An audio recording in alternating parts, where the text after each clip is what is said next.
Yo, yo, yo, what's good? Thank you for coming to the House of B.A.R.F. I'm Chanman, and before we get started, I would just like to emphasize that the content that we share on House of B.A.R.F. is for informational and entertainment purposes only. We are not financial advisors, and the information provided should not be considered as professional financial advice. Investing and financial decisions involve risk. It is crucial to do your own research or consult with a qualified professional before making any financial choices. The opinions expressed on House of B.A.R.F. are of our own and do not reflect the views of any organizations that we may be affiliated with. Please remember that past performance is not indicative of future results, and the financial landscape can change rapidly. Always conduct thorough due diligence and seek financial advice from a financial advisor tailored to your personal needs and circumstances. By listening to this podcast, you agree that the host and in the future, if we have any guests, are not responsible for any financial decisions you make as a result of the information presented on House of B.A.R.F. Now let's dive into today's episode. Yo, yo, yo, what's good? It's Chairman House of B.A.R.F. I was just sitting here chilling. Of course, about to hop online, just do a little research, crap. So I said, okay, let me go ahead and turn the mic on. I just wanted to see, excuse me, it's early. I just wanted to see, what the Forex was doing. I think it should be started now.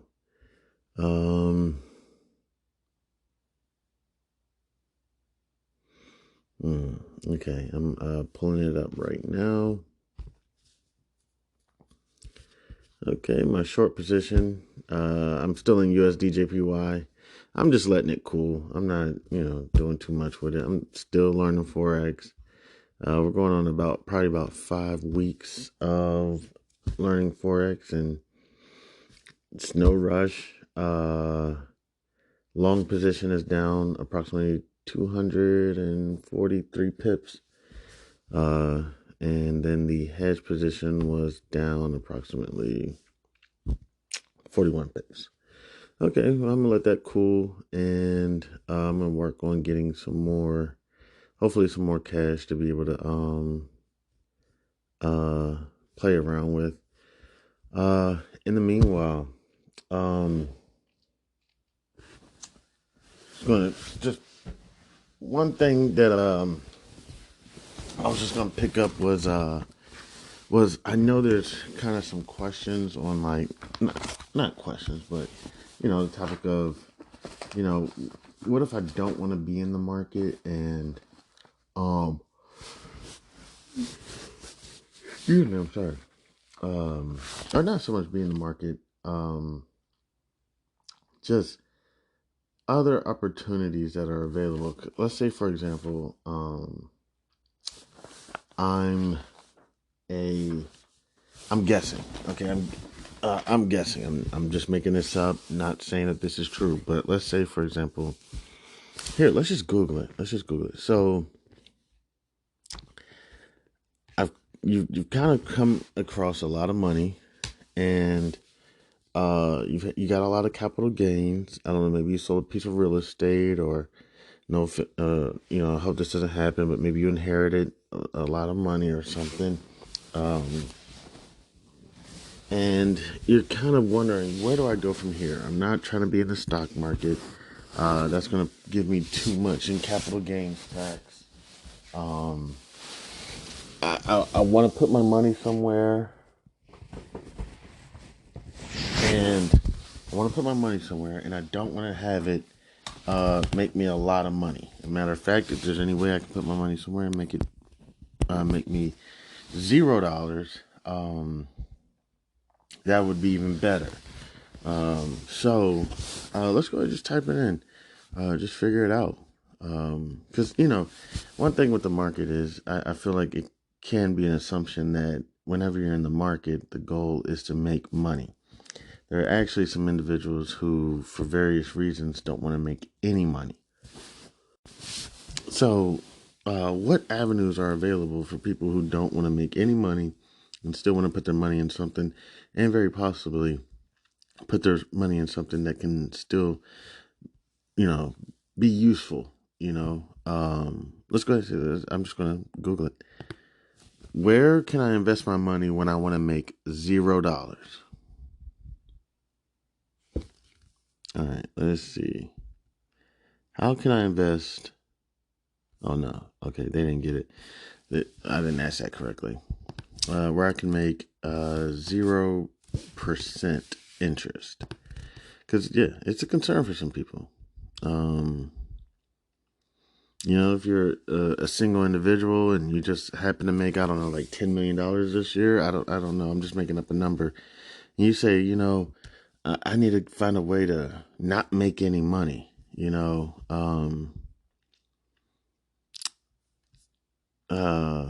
let's see.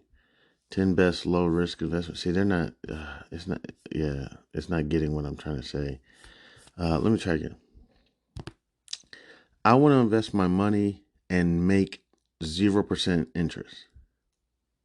It probably sounds like, what are you talking about? See, it's thinking that I am trying to invest with $0. How do I say? Yeah, it's just not making sense. Where can I make 10% interest on my money? See, yeah, it's not even getting what I'm trying to say.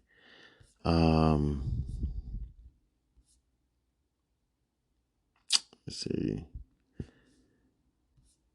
So, of course, if I was to start off,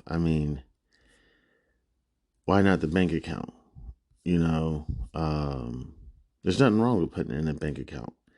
However, let me see something.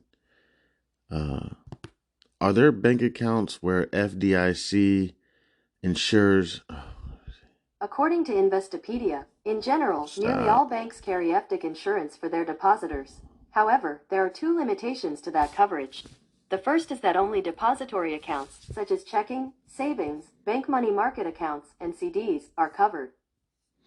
Okay, well, here's something right here. Where do millionaires put their money? Millionaires don't worry about FDIC insurance. Their money is held in their name and not in the name of the custodial private bank. Other millionaires have safe deposit boxes full of cash denominations or denominated in many different currencies. Okay. How to safely store deposits if you have more than $250,000. Open an account at a different bank, add a joint owner, get an account that is okay. So I guess if you're getting a joint owner, I guess you're both insured up to $250,000. I'm not sure.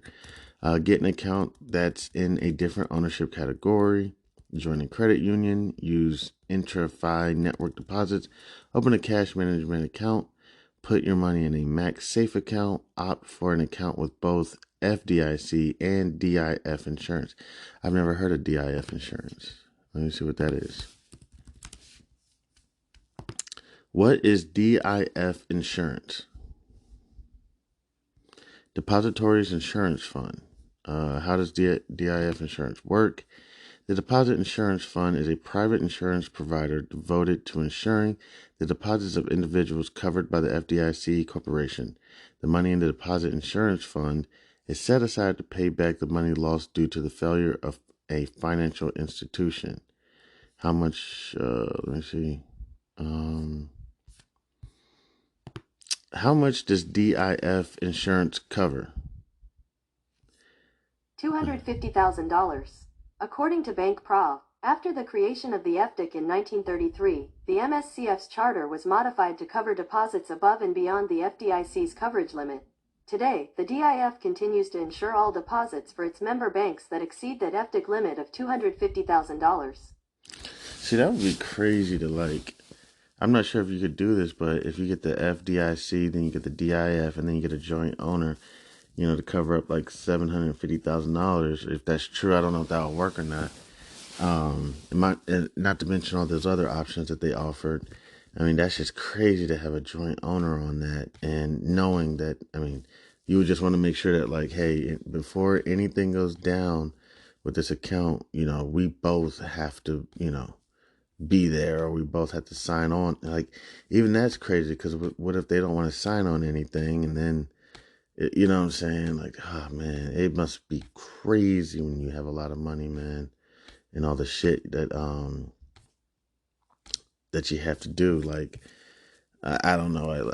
Jennifer Lopez crossed my mind. I don't know because I know she's married like billionaires or something. But let me see. Like, how does someone like Jennifer Lopez invest their money? According to Money Made, she has partnered with Limitless Labs since 2017. This portfolio supports Latinx entrepreneurs in collaboration with Goldman Sachs. JLo also invested $15 million in NRG Esports Series B funding in the same year. Where does where does someone like Jennifer Lopez keep their money in a bank? Let's see. I don't know why Jennifer Lopez just crossed my mind. I'm just trying to think of somebody who's like really rich. Um, let's see. This is so random. I'm sorry. How Jennifer Lopez manages her wealth. One of the most influential women of 21st century, Jennifer Lopez's career growth from hustling as a support dancer in Europe to becoming the highest paid Hispanic woman in Hollywood is nothing short of inspiring, and her incredible net worth is a testament to this. As of 2022, her net worth is approximately 400 million, which is largely derived from movie deals and album sales, as one might expect. I'm sorry, this is on ansimple.co.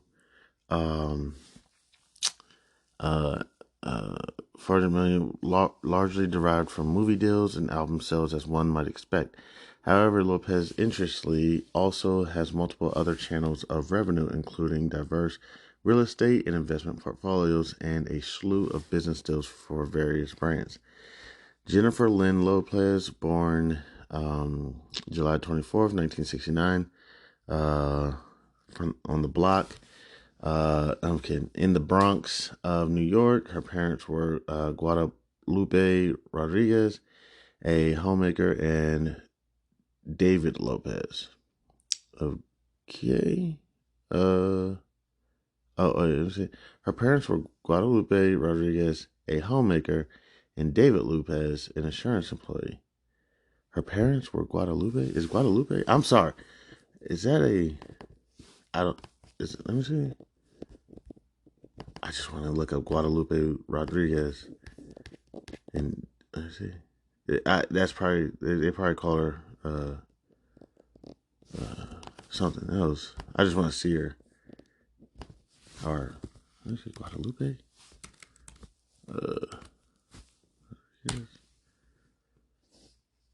Oh, okay. Oh, there she is right there. Oh, cool.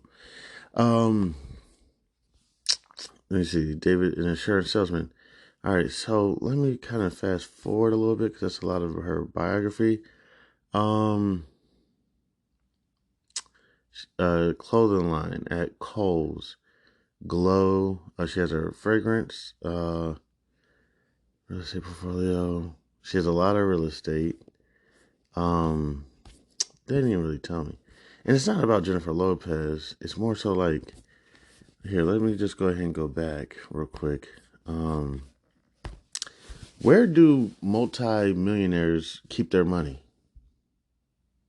According to Nomad Capitalist, millionaires and billionaires keep their money in different financial and real assets, including stocks, mutual funds, and real estate. Okay, so let me see. What bank accounts do millionaires keep their money in? Private banks. According to Smart Asset, millionaires also have zero balance accounts with private banks. They leave their money in cash and cash equivalents, and they write checks on their zero balance account. At the end of the business day, the private bank, as custodians of their various accounts, sells off enough liquid assets to settle up for that day. Okay.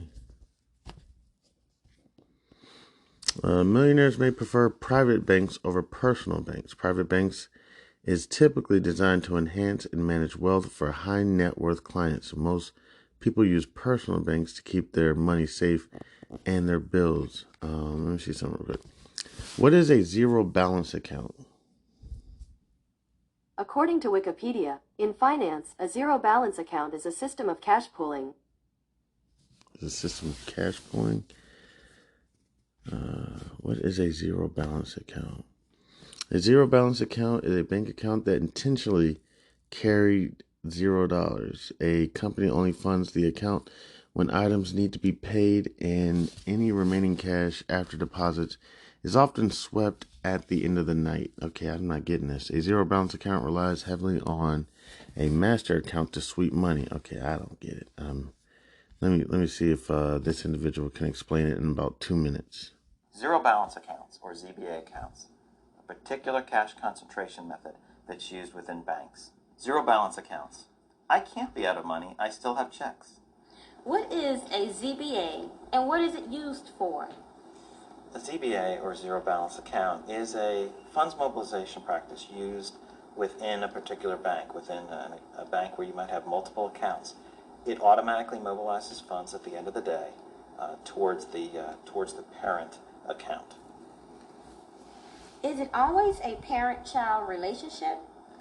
Well, it has to have multiple tiers. They may use different terms depending on the bank and the mood of the moment, but basically it could be 2 tiers. You can see in the graphic, here's an example of a single tier ZBA relationship where you have a parent and child accounts.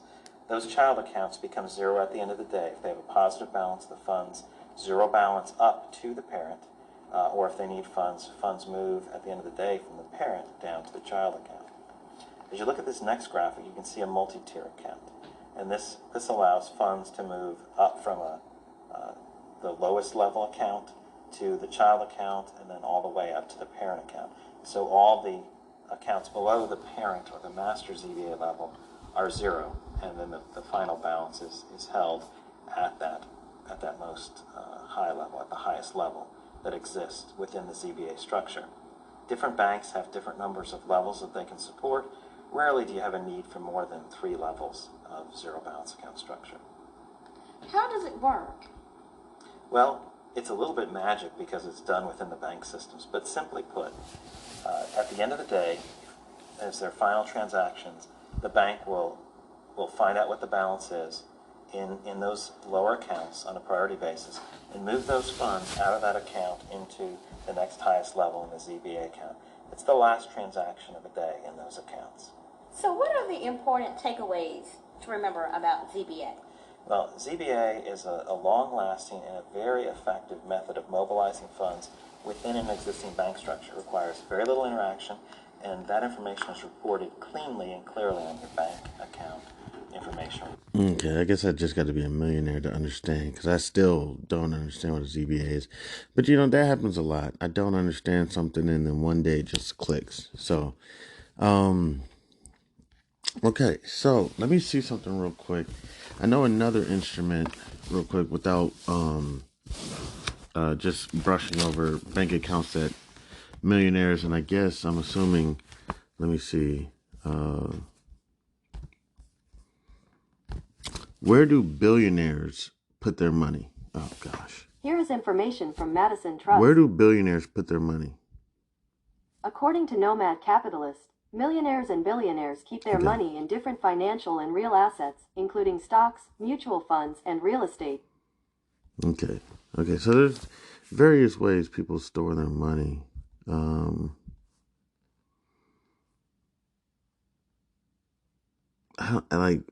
Would a billionaire put their money in a bank? Let me see.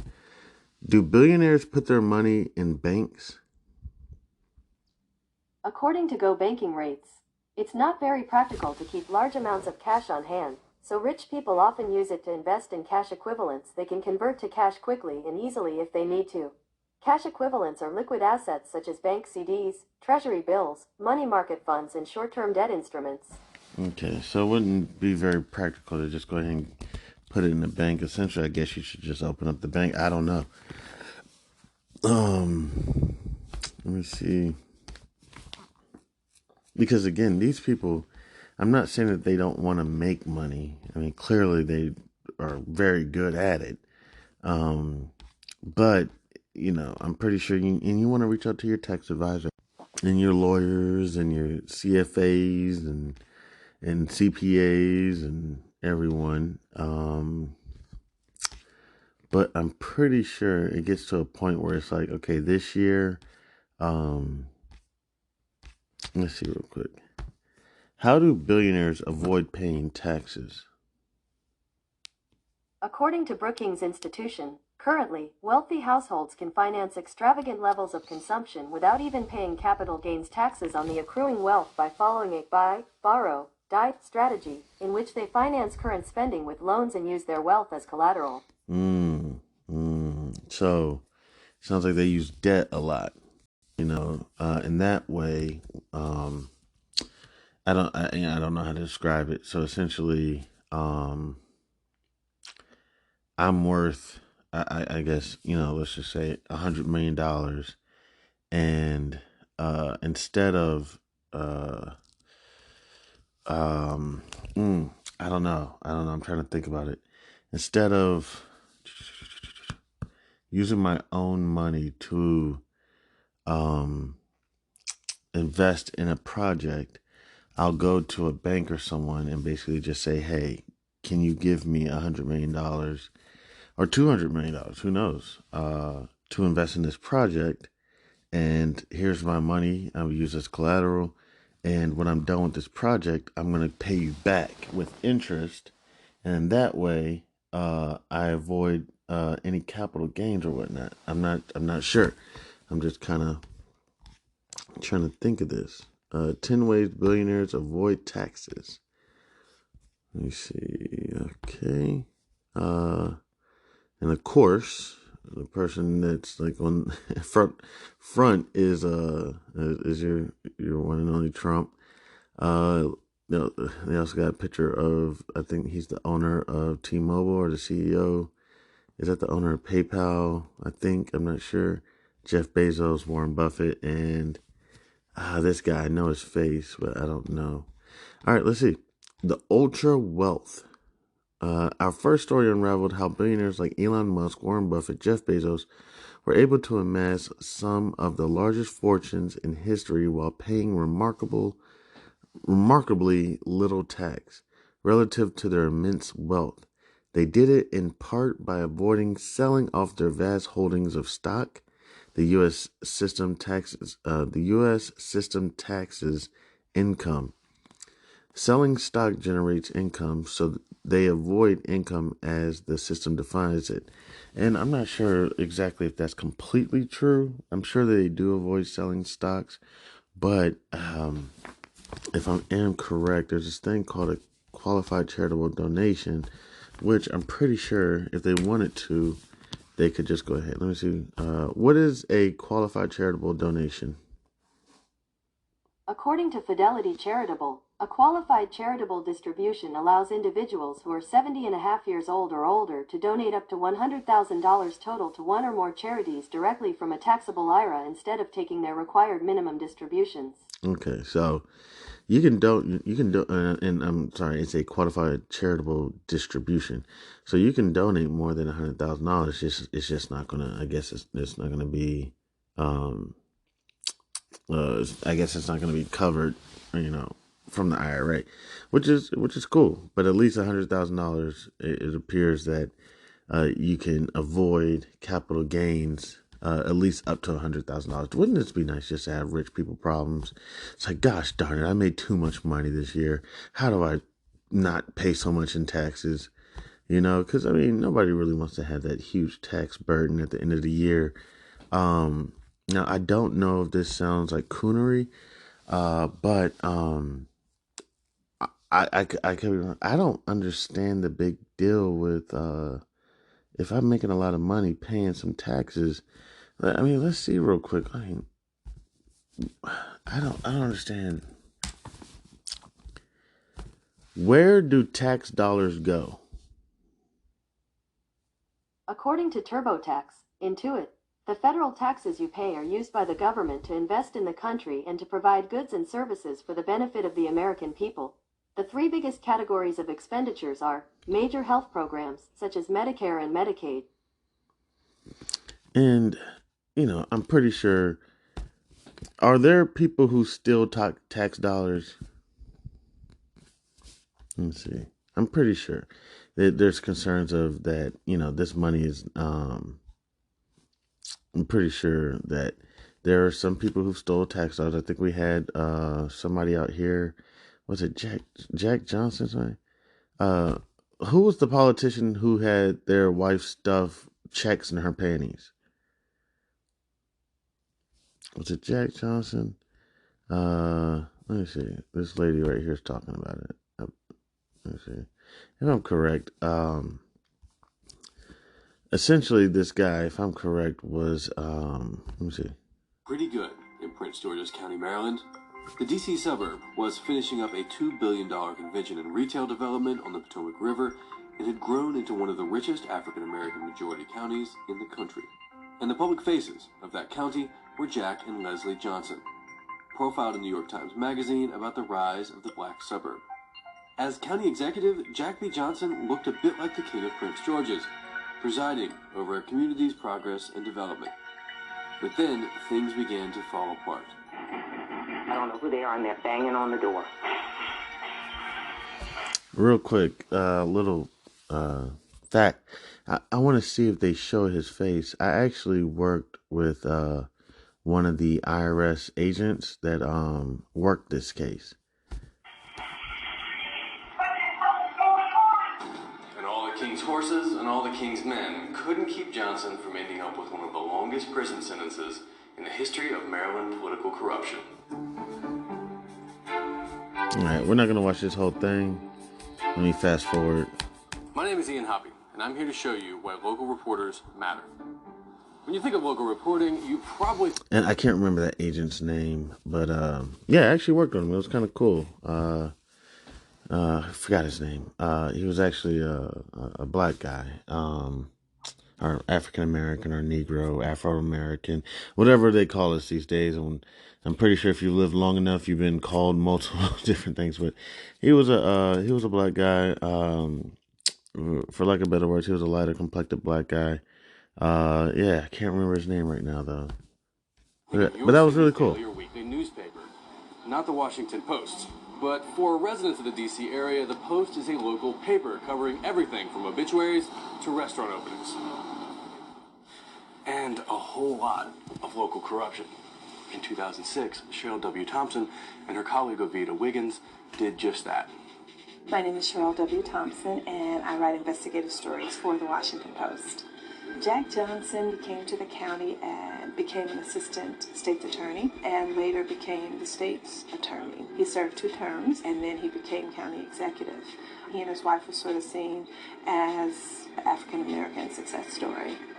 There was a city editor who had a television in his office, and I would wander by, and every time it seemed like I wandered by, Jack was on the television having some press conference about a police officer that he was trying to prosecute. And I would stop and I'd look at the guy and I'd listen to him, and I would think to myself, there's something a little odd about this guy. And so I started covering him, but I didn't know anything about the county. And so I needed the beat reporter, Ovita Wiggins, who knew that county like she knew her name. The first story Ovita and I did was on contracts. We found that Mr. Johnson was giving contracts and jobs to his friends and political supporters, many of whom produced no work product, which is required by the county. He was creating county positions, hiring his fraternity brothers and his golfing buddies. There was no oversight over Jack Johnson. He reported to the people, and the people were happy. In another report, Cheryl revealed that Johnson had been flying around the world on the taxpayer dime. First class. It was misusing the taxpayer-issued credit card, going to Hooters and spending, money and billing it to the taxpayer. A lot of black churches got money. This man was at the Hooters. Those wings are not, no offense, those wings are not even that good, man. They are alright. And the curly fries, how do you fuck up curly fries? Curly fries are one of my favorite French fries. And the Hooters manages to find a way to fuck them up. Developer National Harbor, Mel Peterson gave the county $3.5 million. That money was supposed to go to community projects, but a lot of it went to friends of Jack Johnson. Now, there are term limits in Prince George's County, and at the end of 2010, Johnson's reign seemed to be coming to an end. But he still found a way to keep lording over this county. After that, then Jack said, I'm going to appoint a committee to make sure that this money is spent well. And then I found out that His wife's on that committee, and he was trying to get her to become head of the zoning, which of course controlled all the land in the county. After 3 years of investigative reporting, Cheryl began to wonder if the Johnsons were just going to get away with it. I don't know who they are, and they're banging on the door. Jack Johnson was 2 weeks from leaving office, and at 10:12 a.m., it was November 2010, his wife called, and she was frantic, and she said, "Jack, there are FBI agents knocking on the door," and he tells her, "Don't answer it." And then wait. My guy that I worked with very briefly, I worked with him very briefly before I got terminated. He wasn't FBI, he was IRS. Where's the check? Where's the check? It was a check for, I believe it was $100,000 that he had gotten from a real estate developer. Is it the box with the liquor? Yeah, and look at the box, you'll see a check in there, yeah. Yes, there's a check in there. You could hear this because what Jack didn't know was his cell phone. It was wired. They were tapping it. What do you want me to do with the check? You hear him banging? Tear up the check and tear it up. Just They're tear it sending up. FBI, Jack. One of them suggested they flush it. The FBI Jack. Yeah, You want me to flush it? yeah, flush that. Ah, you just flush that. She asked Oh. she should go get the money, the cash, and it was $79,600. What do you want me to do with this money? They are banging. What do you want me to do? Put it in your panties and walk out of the house. Really? No, but I mean all this cash, Jack. Put it, Not the one from down. put it in your panties, man. Oh my God. Okay. Yeah, stuff it in your panties. Ooh. Yeah. Agents come in and they arrest her. Look, And they I'm take her sorry. out. I'm sorry. I ain't got no pity for anybody that's stealing tax dollars. That, I know it sounds corny or cheesy, like, man, Chan, shut the fuck up. No, dog. I mean, that's serious, man. These people are paying these taxes thinking that it's going to go to streets, schools, all these things. I mean, that's disgusting. Jack comes home and they arrest him. So the couple was released on house arrest, but even an ankle bracelet couldn't keep Johnson from finishing his term as county executive. A lot of people found Mr. Johnson charming, and he did a lot of things right. He oversaw the completion of National Harbor. He brought the county's first high-end grocery store. He also was instrumental in getting Wall Street to raise the bond rating for the county. So much seemed to be going right in Prince George's County, but the Johnson indictments would change all of that. It became national news. But it really was a sad day for the people of Prince George's County, Yeah. particularly the people who believed in him, Yeah. who voted for him. And then Johnson's trial defense threatened to turn him from a king. I was probably like to a court 18 when jester. this happened. What? No. I remember watching I can't him remember. come inside. He was flanked by his attorney. No, I one of wasn't- I whom was older Billy than Martin. 18. And he came into court and had really thick glasses and was walking with a cane. And I thought, I've never seen him with glasses or a cane. His lawyers told the judge that he was really probably like ill 20. and basically looking for leniency. And after they said that, the feds put up a picture of Mr. Johnson carrying his golf clubs a little bit earlier than the court hearing, so that didn't go over well with the judge. The jury found him guilty. The judge sentenced Johnson to 7 years, fined him $100,000, ordered him to go under alcohol treatment, and forfeit $78,000 and his antique Mercedes. Leslie went to prison for 10 months. There were so many people who attended that sentencing because it was really sort of unheard of in that county in many years, a corruption scandal. And his 87-month sentence was one of the longest in Maryland for corruption. Interestingly, we didn't find anyone who thought the sentence was too harsh. He should have got the maximum. He's done a lot of damage to this county. And I hope the government, whoever it might be, learns from it and improves from it. He was released on good behavior. He served a little more than 5 years. It's easy to get angry about corrupt politicians living in D.C., and it's really easy to ignore the corruption in your own backyard. But it's local corruption that typically has the most impact, and local reporters who typically uncover it. Alright, so, my bad. I seriously did not mean to watch all that. But yeah, so, when it comes to these millionaires and billionaires, it's like, man, I'm paying all these taxes.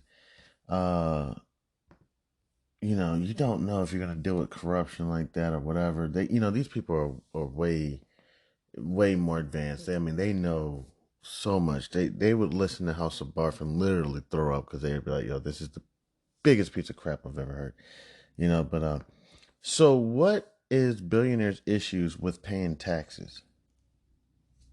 According to CNN, currently billionaires effectively pay far less personal tax than other taxpayers of more modest means because they can park wealth in shell companies sheltering them from income tax, the group said in its 2024 Global Tax Evasion Report.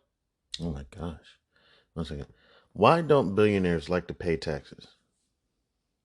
To the Hill, billionaires can take out special low-interest loans with their assets as collateral. No. That money works just like any kind of income. Why but don't it isn't billionaires... taxed like it.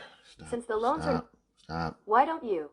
Is a 1973 hyphenation point children's television series hyphenation point 42 seasons that first aired in 1973. Sorry, just went crazy. All right. Why don't billionaires like to pay taxes? According to The Hill, billionaires can take out special low-interest loans with their assets as collateral. That money works just like any kind of income, but it isn't taxed like it. Since the loans are not considered income, billionaires can reap the growing value of their assets without ever triggering a tax bill. All right, let me try to ask this a different way. Let me see. Why do people say billionaires do not like to pay taxes? Okay, it's going nuts. Why do people say billionaires do not like to pay taxes? Like, why do people say this? Let me see.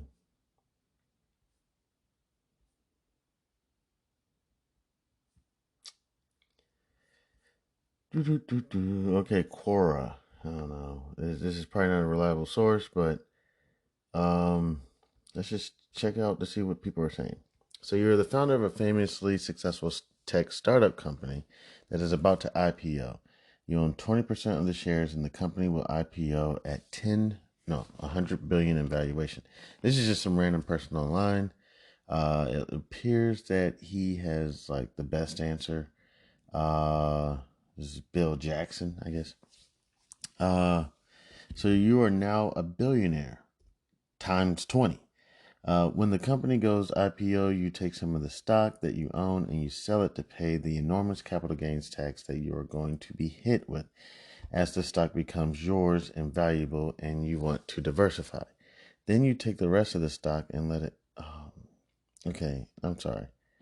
I'm trying to... so now you're living with no income.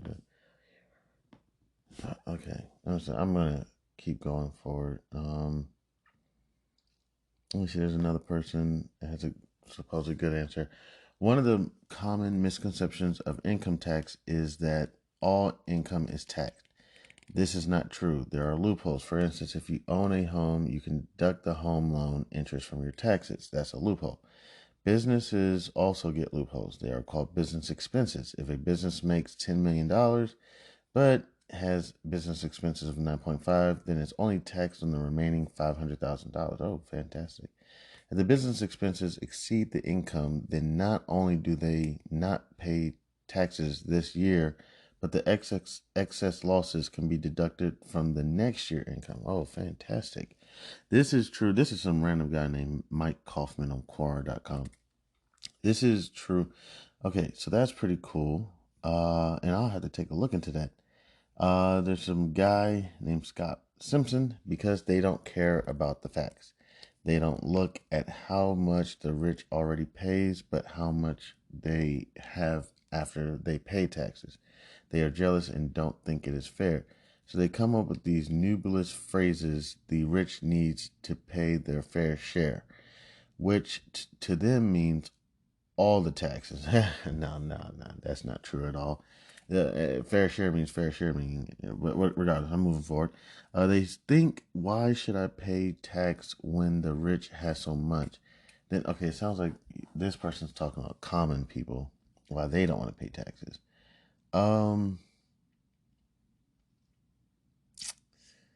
What are the? Let me see. I don't know. Maybe Google doesn't have the information. Let me try one more time. What? Why do people say that billionaires do not pay taxes? And I think there is a saying that a billionaire will pay less in taxes than the secretary. But let me go ahead and take a look, see. All right, I'm just looking at some article. It looks like it's The Hill. Working Americans pay income taxes. Why don't billionaires? Okay. Let me see. It is far past time that we stopped tolerating billionaires paying no taxes, despite out of control growth. Let me see. This isn't more so what I was looking for. Income tax would implement. Okay. This is something else. Okay.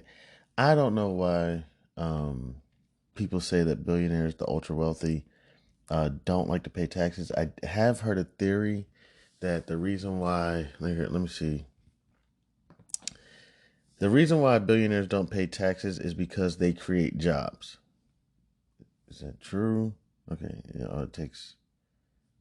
Yeah, there's not too many articles out here why the ultra wealthy. I'm coming across like the same articles. The U.S. ultra wealthy justify their low tax rates with 3 myths. Okay, The Guardian. Okay. So I'm cool with them being myths. I just want to hear them. What are these myths?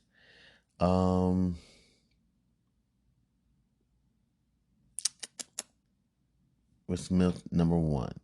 First is the trickle-down economics. Billionaires and anthropologists claim that the wealth trickles down to everyone else as it invests and creates jobs. Okay, so that's one myth that I've heard.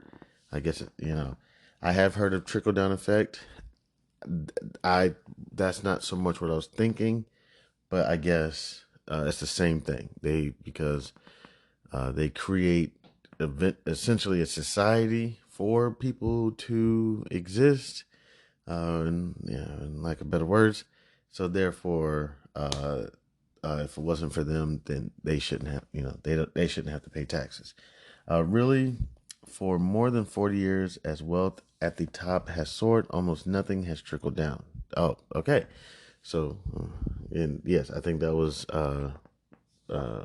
reviewed, I think back in I think that was Reagan's administration, where essentially, you know, if the wealthy pay less in taxes, then they'll,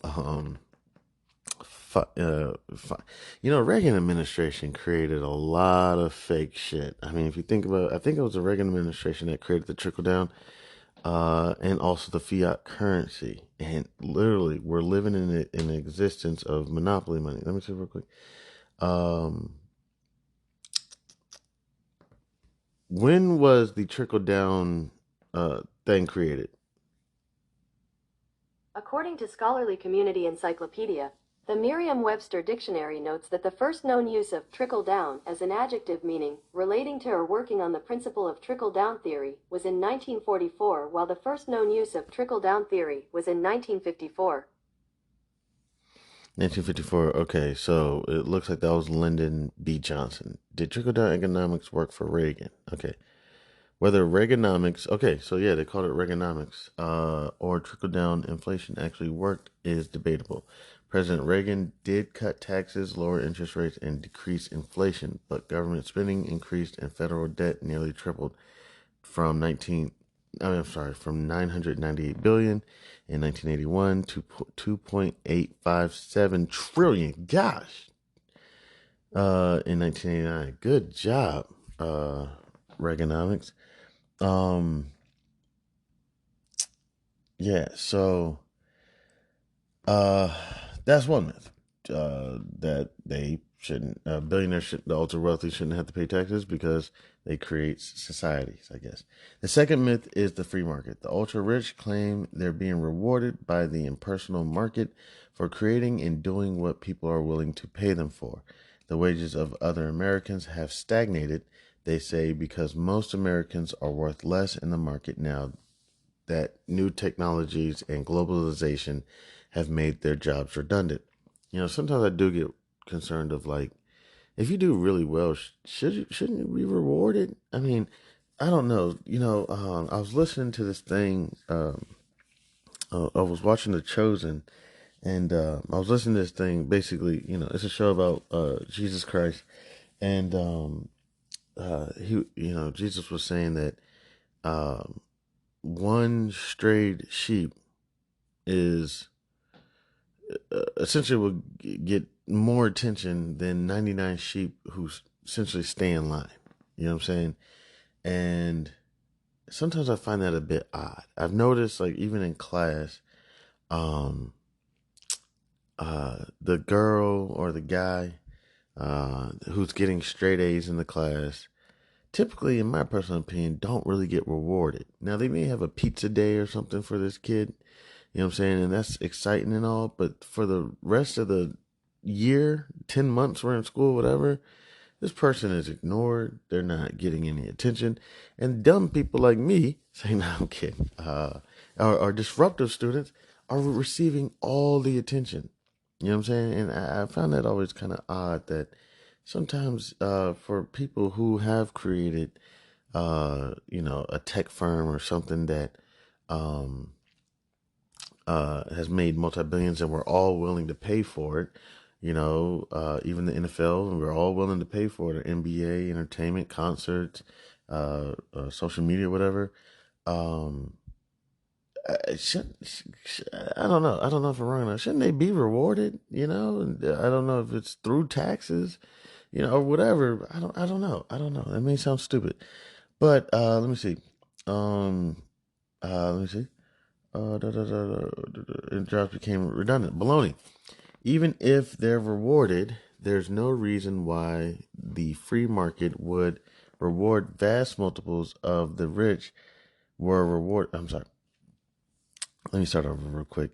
The wages of other Americans have stagnated, they say, because most Americans are worth less in the market now that new technologies and globalization have made their jobs redundant. Baloney. Even if they're being rewarded, there's no reason why the free market would reward vast multiples of what the rich were rewarded with decades ago. The market can induce great feast of invention and entrepreneurship with lures of hundreds of thousands or even millions of dollars, not billions.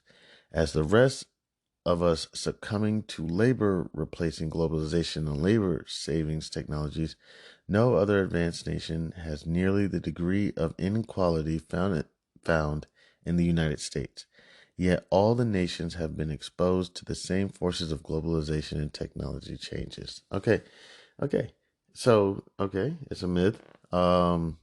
We say they should be rewarded for somebody creates, something that, we all are willing to pay for. They should be rewarded. But however, it's not really creating the jobs and everything that we need due to new technologies and globalization, if I'm reading this correctly.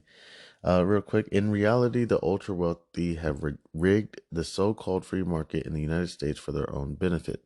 Billionaires' campaign contributions have soared from a relatively modest 31 million in 2010 elections to 1.2 billion, goodness gracious, in most recent presidential cycle, a nearly 40-fold increase. That's crazy. What have they got for their money? Tax cuts, freedom to to bash unions and monopolize markets, and government bailouts. Their pockets have been further lined by privatization and deregulation. Goodness gracious, they make ultra wealthy sound like devils. I mean, I don't know. I've never. I would have to put a bunch of people together before I don't think I know millionaires, except if you include real estate, then I may know some millionaires. You know what I'm saying? But uh, man, to see the people I know, I mean, as far as I know, they've became millionaires over the generations. See, me and my people, we started off as the maids, moved on to post office, moved on to military. So throughout the generations, they've acquired their wealth through, I would say, hard work. So I don't know these people who are trying to donate to campaigns to get, tax cuts and all this stuff. I don't know these people. But if I was reading these articles, I would say, man, these ultra wealthy people are terrible. They're awful. But I'm not going there. But the third myth is that they're superhuman beings. Oh gosh. They portray themselves as self-made, rugged individuals who did it on their own. And therefore deserve their billions. Bupkis. 6 of the 10 wealthiest Americans alive today are heirs to fortunes passed on to them by wealthy ancestors. Others had the advantages that come with wealthy parents. Jeff Bezos' garage-based start was funded by a $250,000 investment from his parents. God bless his parents. Seriously, God bless parents, man. My parents as well, your parents, all of our parents. If you have some parents there that are willing to support you, I mean, seriously, what are you going to do? Take out a loan out of your house? What are you going to do? Take a loan from the bank? Why not? When you can have your parents right here fund your operation, you do the right thing with it, and next thing you know, you can pay your parents back and say, Mom and Dad, thank you so much. We should not be tearing people down. I notice we do this a lot in America, where we tear people down for having parents who are willing there to help their child get along, even if the kid is well into their 40s or 50s. Now, I know some people have an issue with that. I get it. Now, I don't know what to say, but the child is 40, 50 years old, and you know what I'm saying? I don't know what to say. And I guess they're I don't know what to say. But I feel like, man, that's a great, I don't know. I think you have to kind of weigh where it's like, man, this kid, they keep taking from me. They just keep taking. And all they're doing is smoking it up and eating pizza and playing video games. I mean, maybe one day that video game will take them to the next tax bracket. Maybe. I don't know. But let's go ahead and keep going real quick. Bill Gates' mother used her business connections to help land a software deal with IBM that made Microsoft. Elon Musk came from a family that reported owned shares of Emerald Mine in southern Africa. Don't fall for these myths. Trickle-down economics is a cruel joke. The so-called free market has been disoriented by huge campaign contributions from the ultra-wealthy. Don't lionize the ultra-wealthy as superior, self-made human beings who deserve their billions. They were lucky and had connections. In reality, there is no justification for today's extraordinary concentration of wealth at the very top. It's disoriented by politics, rigging our markets, and granting unprecedented power to a handful of people. All right, it goes on, and it sounds like a great article. Again, that's on the Guardian.com. The U.S. ultra-wealthy justify their low tax rates with 3 myths. All of them are rubbish, by Robert Reck. So, okay. That's a whole lot. But just to get kind of, I guess, back on topic, when these people become ultra-wealthy, or not these people, but I guess in a sense, okay, so it sounds like they do use a lot of real estate, stock markets, businesses, campaigns. But I did want to look up something real quick on municipal bonds, municipal securities. Give me a second. It looks like there's also, we went over the zero balance accounts. It looks like they have bank accounts. They can go to private banks, some way to protect their money. Because it's not always, people are like, I don't always want to put it in the stock market. Don't always want to risk my money. I don't want to make any money. No offense. My spouse passed this year and left me $10 million. I don't want to have to pay capital gains taxes on that right away, at least this year. What can I do? It looks like there's ways with starting businesses, and it appears that you can take a loss on the, you got the business expenses as they touched on, and then it looks like there was like an excess capital or something that you can try to take a loss on. I had to go back and do the research, and then also you can also take losses years and years after that, or you can move some of those losses or something to the next year. Let me see if I can find that article again so I can make sure I'm reading this stuff correctly. It's all good. I'll find it again. We'll go over all this stuff over again many times. It's not like this is the only time we'll go over this stuff. So we'll figure it out. So let me take a quick break, and then we'll just go over some municipal securities, just very basic, and then we're gonna get ready to head out of here.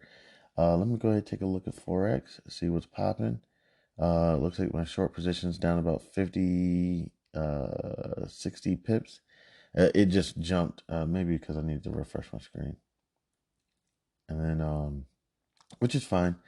Essentially with Forex, I'm still learning. Essentially, I got my long position that was I locked in like a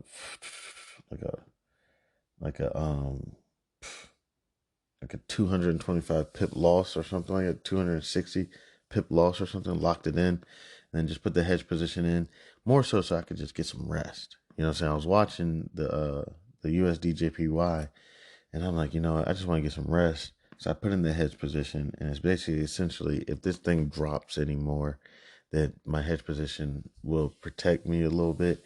Because on the other end, how's it protecting me? If the long position shoots up, then I'm essentially, I'm always going to be up 400, down 400, whatever, blah, blah, blah. But I'm going to work on it, and we're going to get out of this situation, and we're going to keep going. I want to thank anybody and everybody who decided to stop by and kick it with your mans. I appreciate it. I'm Chanman. This is House of B.A.R.F. Introducing the Listener Support Program, fueling the future and quality of House of B.A.R.F. Dear loyal listeners, at the House of B.A.R.F., we strive to bring you the most engaging, informative, and entertaining content every day into the world of business, accounting, regulation, and finance. We strive to provide you with expert knowledge, practical tips, and thought-provoking discussions to help you excel in your financial endeavors. We are dedicated to fostering meaningful conversations, sharing valuable insights, and creating a community of like-minded individuals who are passionate about business, accounting, regulation, and finance. Producing high-quality content requires dedication, resources, and effort from a talented team of one, me, but in the future, hopefully I'll have a team. That's why we are excited to introduce our Listener Support Program. This initiative allows you, our cherished audience members, to play a pivotal role in shaping the future and the content and assuring House of B.A.R.F's sustainability. In the future, becoming a supporter, you will be able to enjoy a range of exclusive benefits that I'm hoping to be able to bring eventually: early access to episodes, access to episodes that are not, public, that are not accessible to everyone, possibly even create better content. And then all those mistakes I make, maybe I'll put them in a separate episode. You'll be able to get some behind the scenes stuff, and other exclusive things such as merchandise. Possibly I have a children's book coming out, may be able to offer that. Your support goes directly towards enhancing the quality of our content, expanding our reach, our research, and investing in new resources and technology to bring you even better experiences. Your contribution will help us continue to deliver thought-provoking discussions, captivating stories, and insightful I didn't mean to say that. Maybe in the future, may possibly interview someone that will keep you engaged and inspired. Join us in shaping the future of House of B.A.R.F. by becoming a supporter today. Your generosity empowers us to keep our conversations alive and ensures that we can contribute to provide valuable content to audiences around the United States and hopefully in the future of the world. To support us, simply visit podcasters.spotify.com. Then you can get to House of B.A.R.F. Also, it is on Spotify. And support this podcast and become a supporter, and choose a membership tier that aligns with your preferences. Every contribution, no matter how small or how big, makes a meaningful impact and is deeply appreciated. Thank you for being an essential part of our journey. With your support, we can reach new heights and create content that truly resonates with you, our incredible listeners. God bless. Happy listening. I'm Chanman. This is House of B.a.r.f. Again, if you would like, you can visit podcasters.spotify.com/pod/show/Chan-man7. And you can go to support this podcast and become a supporter today. Thank you. You can also reach me at c287gph@gmail.com. Thank you again. You have a wonderful day. God bless. Yo, what's good? It's Chairman House of B.a.r.f. Right now, we're just kind of discussing, individuals, not so much that they're not risk takers, not that so much, but individuals who are like, hey, look, I made a bunch of money this year. My parent passed away and they left us some mansion in Salt Lake City and Utah, and we sold the house and it was worth a couple $1,000,000, and it appreciated a couple $1,000,000 or something like that. I don't know, a few $1,000,000, and we sold it and we earned a lot in capital gains tax. I do want to put this money somewhere, but I do not want to make another dime if possible, or if it does, just minimal. I don't feel like you got to put it in an investment that is going to skyrocket, because this year I'm okay. We made a lot in capital gains tax. Next year, I probably won't be having the same income. So maybe next year we'll work on, taking my money from zero and turning it into some hero. I don't know. So more so, where do they put their money? How do these people kind of avoid their taxes and whatnot? Not avoid taxes, because that sounds bad. But more so, like, what goes on. So previously looked in, like, it looks like there's a lot of ultra wealthy people. There's different avenues. They put it in real estate, they put it in small businesses and depreciate the business. It's one article even was talking about shell companies, but there's multiple different ways they go about it. One way that I saw so well is loans. They use debt a lot to kind of offset capital gains. Essentially, if you take out a loan and then pay it back, it's not taxed. So just various things like that. Also political contributions, it appears, which is huge.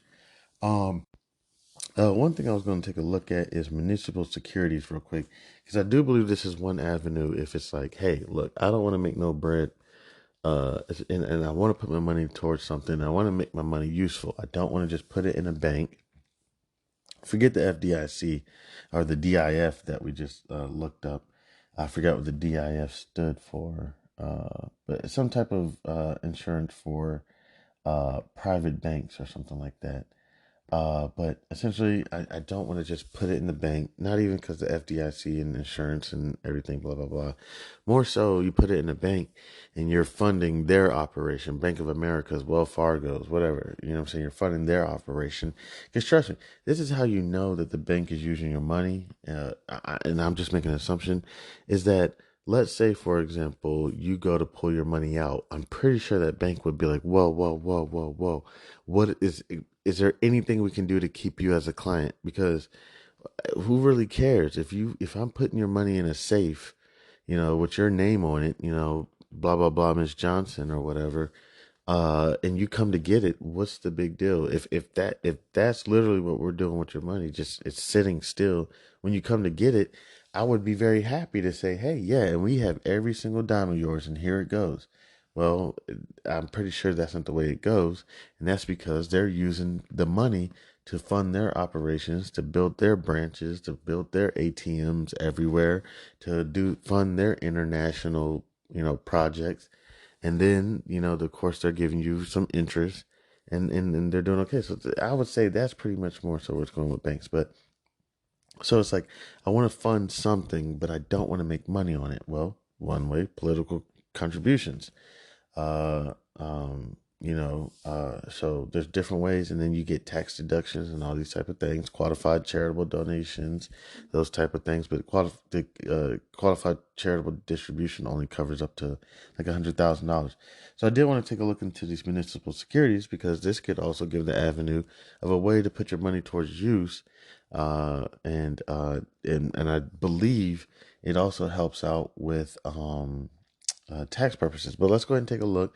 I do think regulation wise, there is this thing referred to as the blue sky law, and that affect municipal securities. Let me just check. What is the blue sky law?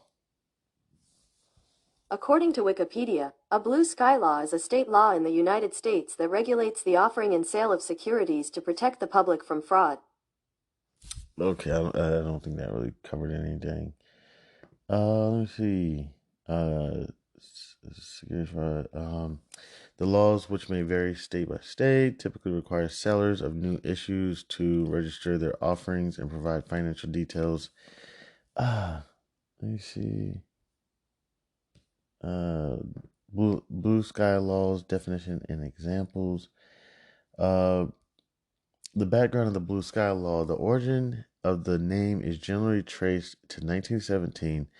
That was when a Supreme Court justice ruling on the validity of state securities laws used the term to warn against fly-by-night fraudsters attempting to sell securities with no more basis for value than blue sky. I don't know.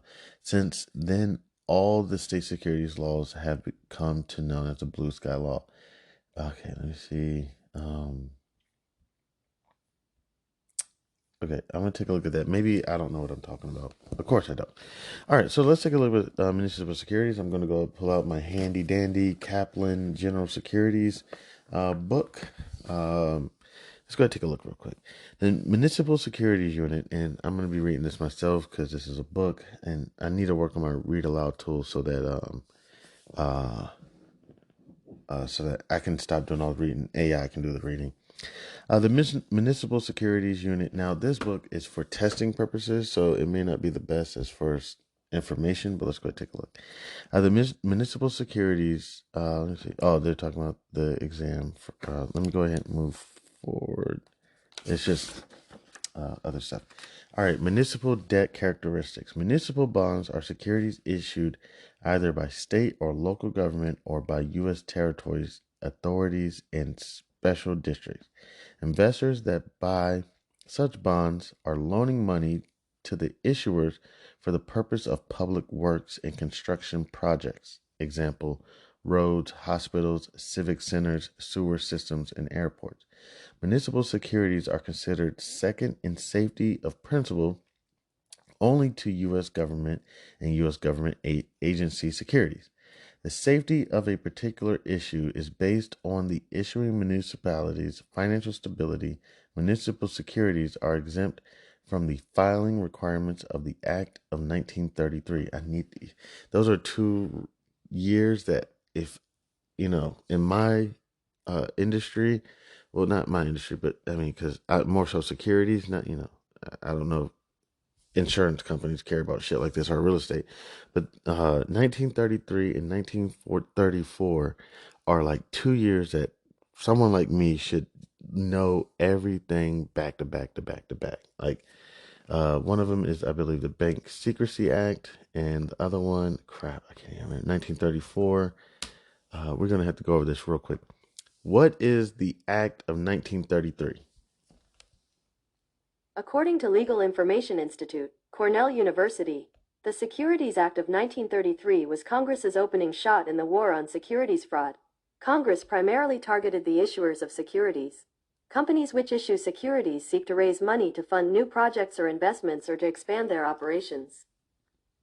Okay, we're gonna let me see. What was the purpose of 1933? The Securities Act of 1933 has 2 basic objectives: to require that investors receive financial and other significant information concerning securities being offered for public sale, and to prohibit deceit, misrepresentations, and other fraud in the sale of securities. Okay, so this is Great Depression time. We're gonna go over that because for me, these are very like significant years. You got to know these acts like as people say, the back of your hand. Um, the key difference between the SEC Act of 1933 focuses on guidance for newly issued securities, while the the SEC Act of 1934 provides guidance for actively traded securities. Okay, that's the main difference. 1933 is the issuance, making sure that we get our information on it. 1934 is for actively traded securities. We're going to touch on that more in depth on another. Here, I'm going to go ahead and jot that down as a topic because in this industry, that's something that I know back to back to back to back to back to back. All right, 1933, 1934. Going to go ahead and jot that down. We'll go over those topics another day. All right. Real quick. Municipal securities are exempt from the filing requirements of the Act of 1933. However, like other securities, they are subject to the anti-fire provisions of Securities Exchange of 1934. So you're good on the issuance. You're exempt, I guess, from that. But once you become publicly traded, then you are governed by 1934. All right. Tax benefits. Purchasers of municipal debt often benefit from favorable tax treatment on the interest payments. The federal government does not generally tax the interest payments. This tax treatment originated from the doctrine of the, reciprocal immunity doctrine of the mutual see, this is why I need AI to read this shit for me. Reciprocity, sorry about that, established by the Supreme Court decision in 1895. The doctrine specifies that a level of government can tax only the interest of its own issues. The interest on municipal securities may be taxed by the municipal level, state and local governments, but not by the federal government. Interest on the issues of the federal government, let me see, sorry, lost my place. Interest on the issues of the federal government, treasury bills, notes, and bonds is taxed by the federal government, but is exempt from taxation at the state and local levels. Goodness gracious, it's getting kind of confusing for me, but I'll brush up on it and I'll get it like nothing. Interest on issues of U.S. territories is subject to a tripled exemption, federal, state, and local. Damn, so I should be invested in, who knows the U.S. territories? Was it Guam, U.S. Virgin Islands? Crap, I should know this like the back of my hand, man. This is embarrassing. What are the 5 U.S. territories? According to Wikipedia, 5 territories are permanently inhabited, unincorporated territories. The other 9 are small islands, atolls, and reefs with no native population. If I'm correct, the American Samoas, okay, there it goes. The American Samoas, Guam, Northern Marina Islands, Puerto Rico, and the U.S. Virgin Islands. Okay, so you invest one of the municipal bonds into that, you're exempt from taxes from local, state, and federal. So it appears that municipal bonds are exempt federally, but could be subject, if I'm correct, if I read this correct, could be subject to local, let me see, local government can tax only the interest of its own issues. So it appears that if you, let's say, I'm in Maryland and I decide that I want to invest in a municipal bond in Maryland, it appears that I'm exempt federally, but the state can tax my my interest payments. Then it does look like if I do get into U.S. Treasuries, for example, then I'm exempt from state, but may be taxed by the federal government. Okay, but if I invest in a U.S. territory, is subject to a triple exemption, federal, state, and local. Two important municipal tax issues must be clarified. The interest on the municipal debt is largely exempt from taxation, but not capital gains. Municipal bond investors who buy low and sell high will have capital gains to report. Investors that purchase municipal bonds issued by the state in which they live often receive a special tax exemption. They may not be required to pay taxes on interest to the federal government or state government. For instance, if you live in Los Angeles, California, and buy a state of California municipal bond, the interest will not be subject to taxation on the federal or state of California return. However, if you live in Tempe, Arizona, and buy a California municipal bond, the interest will be exempt from the taxation of the federal government, but will be taxed by the state of Arizona. Okay, wow. All right, that's fantastic stuff. And also, if you buy a municipal bond low and then decide that, hey, somehow I can't remember how bonds work, I got to work on that a little bit, which basically, if the interest rate, I believe, goes down, then the principal of the bond will go up. And then therefore you bought the bond at a lower level. And then you said, you know what, let me go ahead and sell this at a higher level. And then you'll be subject to capital gains tax. And I'm going to assume that it's going to be taxed both federally and state. I'm not sure if they touched on that, but we'll go ahead and take a look at this. As a result of the tax advantage status of municipal bond interest, municipalities generally pay lower interest rates than do corporate issuers. Okay. The amount of tax savings experienced by an investor will determine whether a municipal bond is a better investment choice than a corporate bond. Investors should be aware of a tax equivalent yield when when assessing the merits of a municipal bond investment. In general, tax-free municipal securities are more appropriate for investors in high tax brackets and are not suitable for investors in low tax brackets. So, Chad, man, your broke ass probably don't need to be worrying about capital, taxes and all that stuff. Just go make some money. The issuers. 3 entities are legally entitled to issue municipal debt securities.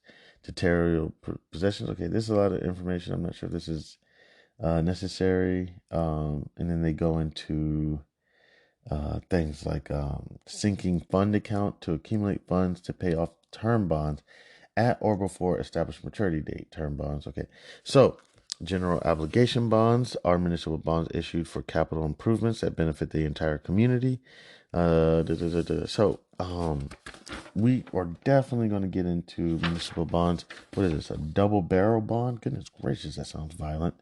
Are revenue bonds that have characteristics of GO bonds. Interest and principal are paid from a specified facility's earnings. However, the bonds are also backed by the taxing power. So, revenue bonds. We're going to go over all of this. We definitely will. It's no rush. You know what I'm saying? Sometimes it's like, hey, you know what? Let's go ahead and chalk it up. You just take it easy for the day. These are a few in tax bracket. Don't talk to your tax advisor and everything. Tax bracket. You can enter into different tax brackets by doing things like working overtime. You know what I'm saying? So if you realize that you worked a lot of overtime and that you're going to end up getting yourself in a higher tax bracket, then this is possibly when you want to determine, like, hey, what are some different avenues? Because I think I'm going to be in a different tax bracket this year that I can, not have to pay so much in taxes. So it looks like these are just a few things that we've covered over. Small businesses, shell companies. I don't even know how that even came up in my research. Um, um, Crap. I can't even remember what we just went over.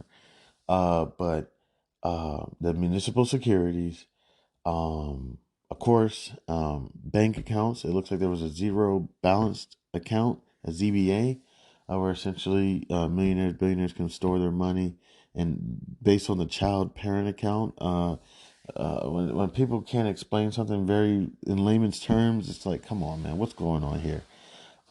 Political contributions. There was multiple ways. Qualified charitable distributions. That if you're kind of looking at avenues of saying, like, hey, I want to invest, but I'm not looking to make a bunch of money or pay a bunch of money in taxes. Looks like there's a bunch of different ways we can go about it. It's not always like, hey, stock market. Oh, real estate. That was another one. It looks like you can get into real estate and depreciate the real estate. as well. You can also take loans out and to fund your operations, and then you can just pay the loans back, and you don't have any taxes on that or something like that.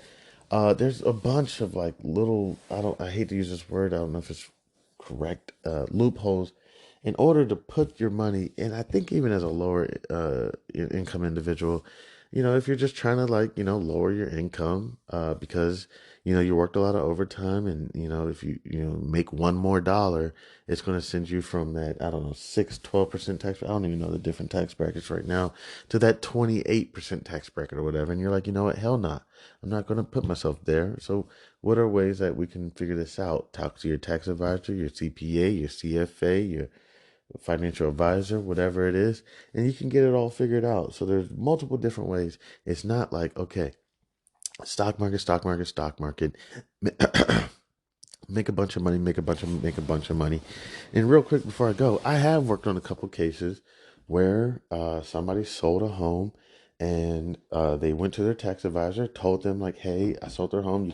You could even see it in the paperwork when you sit down with your advisor, because your advisor is supposed to take notes on like the conversations. And it's like, yo, this lady basically told you she does not want to make any money, and you managed to make her a bunch of money. Now she has this huge tax burden. Not to mention, then you rolled the money over to another account, and then they got another like, gosh darn, guy, what were you doing? Or woman, you're like, what were you doing? So it is true. There are some individuals that are like, hey, look, what can I do with my money to not make money? And then there is this thing called usury. It's more religious, where essentially there are some individuals that do not believe in making money off of their money. Now, so what do they do for money? They work, they save their money, but what do they do with it? They put it in things like municipal bonds that have really low interest rates, if not 0% interest rates. That's what they're more so looking for, 0%. And I know it sounds crazy. It's their belief. They do not want to make money off of their money. Also, to put them in bank accounts with 0% interest. So it's not just ultra wealthy people. It's also people with beliefs of usury. I don't know the technical definition of usury. Here, let me look it up real quick. And then I'm going to get up out of here. Seriously, it's about 2:30 a.m. And I'm going to be taking a look at Forex just a little longer, and then get ready to wrap it up and get ready to get this new year started. What does usury mean? Here's the definition of usury: the illegal action or practice of lending money at unreasonably high rates of interest. Okay, that's unreasonable. Are there religious groups that do not believe in making money on their money? I don't know if I asked that correctly. I'm not sure. Forget about it. But yeah, so it's not necessarily usury, but just more so they don't believe in making money off their money. You know what I'm saying? I think we covered a few things. People that, even if you're someone that's just like, yo, I don't want to be in the stock market, where can I put my money? Even with the municipal securities, it said this may not be more beneficial for lower income tax people, but it didn't say that lower income tax people can't put their money there. It's just, you may not get the ultra tax exemptions that a high net worth individual may get. So I want to go ahead and say thank you so much to anybody and everybody who decided to stop by and kick it with your mans. I hope you go ahead and go into this new year with lots of wealth and good health and a sound mind, and hopefully this is going to be a great year for you. I wish y'all the best. Thank you so much. I'm Chanman, and this is House of Barf.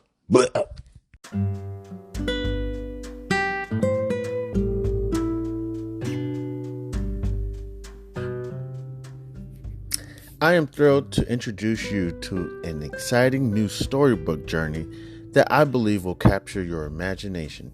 Allow me to present Langston Manxton's Coolamade Stand Adventure, a compelling short story that promises to transport you to a world of interest, excitement, and learning. The title of the book is Langston Mankson's Kool-Aid Stand Adventure by Chandler Hayes. In a world of colorful imagination and captivating stories, a new children's book has emerged to empower our young minds with crucial life lessons, life skills, and financial literacy. Langston Mankson's Kool-Aid Stand Adventure is a cheering short story written by a talented Black author who understands the importance of equipping our youth in the early stages of life with the tools they need to navigate the realm of money, savings, and smart choices. Meet Langston Mankson and his imaginary best friend, Zonky, a pink elephant, two curious souls who embark on an adventure around the vibrant landscape of Wichita, Kansas, where Langston Mankson sets out to accomplish multiple goals and is met with obstacles that he must overcome. Langston Mankson and Zonky discover valuable lessons of talking about finances in the home in order to gain knowledge. Langston Mankson, with a little bit of confidence, the guidance of supportive parents, the help of community members like Mr. Tiller, and his imaginary best friend Zonky, Langston Mankson learns about the value of money and how to save, the importance of making thoughtful spending decisions, the significance of thinking outside the box when met with challenges with money, and the joys of sharing with others. Through relatable experiences and engaging storytelling, young readers are introduced to the fundamental concepts of money, such as earning, saving, and spending responsibly. Langston Mankson set savings goals, teaching children the importance of planning for future needs and dreams. The book celebrates diversity and the different perspectives on money, shedding light on its role in different people's lives. The characters' interactions emphasize the joys of serving others, the gift of sharing, and making a positive impact in their community. The pages of Langston Mankson's Kool-Aid Stand Adventure come to life with vibrant illustrations. The colorful and imaginative visuals not only captivate young readers, but also enhance their understanding of complex financial concepts. Langston Mankson's Kool-Aid Stand Adventure is coming soon to bookstores and online realtors. It is a must-have addition to any child's library, fostering essential life skills while sparking the joy of reading. Empower the young minds in your life with the gift of financial literacy and imagination. Join Langston Mankson, Zonky, family, and friends on their extraordinary journey of running a drink stand to set them on the path of a brighter future. Your opinion means a great deal to me. I would be honored if you would consider exploring Langston Mankson's Kool-Aid Stand Adventure and sharing your thoughts. Your feedback could play an invaluable role in shaping the future of this project. If you have any questions, comments, or would like to discuss the book further, please don't hesitate to reach out to me. Your support in spreading the word about Langston Mankson's Kool-Aid Stand Adventure would mean the world to me, and I deeply appreciate your consideration. I am a passionate advocate for financial literacy. Me, Chandler Hayes, and am excited to join the community of storytellers. With a background in finances, I am driven to inspire children to embark on their own adventures of learning and discovery through the power of literature.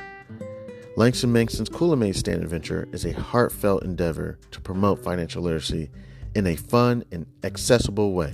As a Black author, I'm committed to providing children of all backgrounds with the tools for success, and I am proud to contribute to a more financially informed generation. Thank you for taking the time to explore this advertisement, and I look forward to the possibility of sharing this extraordinary literature adventure with you. Please feel free to contact me. You can reach me at the email c287gph@gmail.com. All right, thank you. Warmest regards. Have a great day. God bless.